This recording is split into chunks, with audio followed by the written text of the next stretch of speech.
লাগতেছে মানে ইচ্ছা করতেছে যে আমি এইখানেই থেকে যাই। মানে এই পাশটা দেখেন যে মানে গরুর একটা হচ্ছে খামার, তার পাশে হচ্ছে ব্রিজ, তার পাশে নদী, মানে তিনটা একদম একত্রিত হয়ে কি সুন্দর একটা পরিবেশ। তার মধ্যে যে খেরের হচ্ছে পালাগুলা, গরুগুলা হচ্ছে ঘাস খেতেছে, ওই পাশে নদীতে হচ্ছে পানি, ঢেউ খেলতেছে, ব্রিজে মানুষ যাইতেছে, গাড়ি চলতেছে, মানে সবকিছু অসাধারণ। বিকেলের পরিবেশটা আরো সুন্দর না? হ্যাঁ, একটু আগে আকাশটা আরো বেশি জোশ ছিল, এখন তো আকাশটা মেঘলা মেঘলা হয়ে গেছে, তখন একদম সুন্দর ছিল।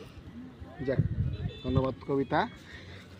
দর্শক, আজকের মধ্যে বিদায়। অবশ্যই